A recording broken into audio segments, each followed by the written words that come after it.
For me, never giving up meant just that. I mean, every single day when I woke up, I thought, today's the day.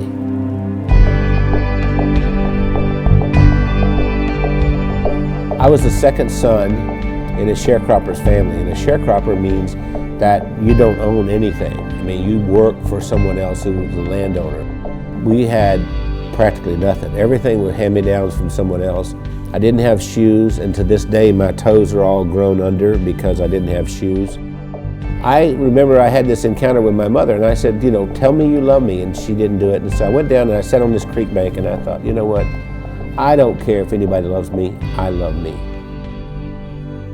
I made a list of goals that I wanted to accomplish, and they were laughable because I didn't even have 2 nickels to rub together, but my first goal was I was going to be a millionaire by the time I was 35. Number 2, I was going to have food to eat because we were always hungry. I mean, my little brother and I used to make mud pies to stop the hunger pains, and I was going to travel all over the world. Those were my goals.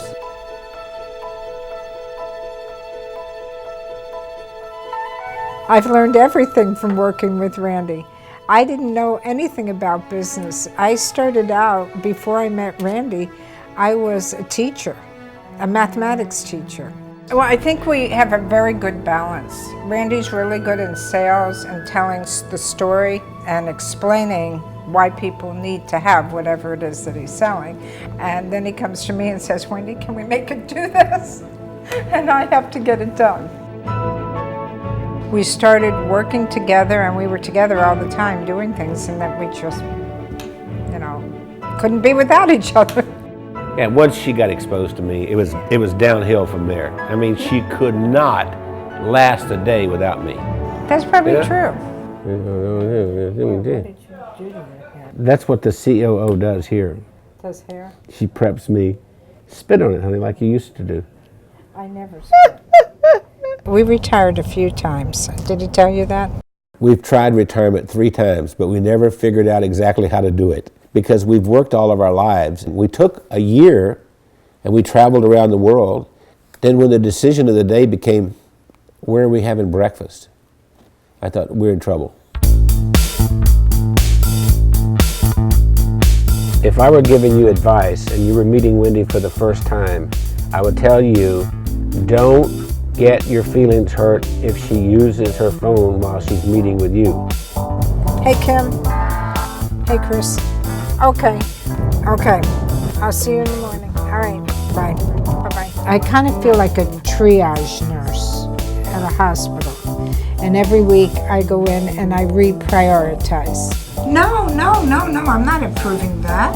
I think what drives Wendy is her desire to be the best and provide the best of service to everyone. Awakened at 2:30 in the morning, and I hear this little click, click, click, click, click, click, click, click, click. And it's Wendy over there looking something up at 2:30 in the morning. And I'll say, why aren't you sleeping? You can do that tomorrow morning. We are the definition of entrepreneurs.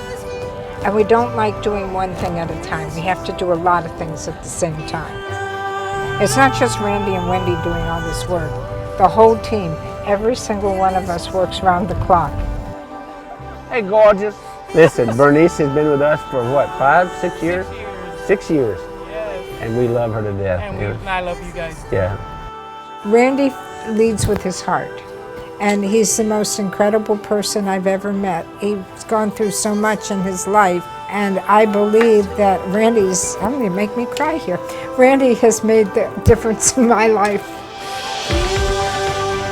What's important is, what do I contribute this day to make the world a better place? I know that sounds corny, but that's really what it is. My daddy used to say, we leave here with empty pockets. The other thing my dad said is that when you leave, you'll be accountable for 2 things. 1, how did you treat Mother Earth? And 2, how did you treat the people on Earth? I feel that I have found joy and that I've given joy, and I think there's a lot more joy that we can give.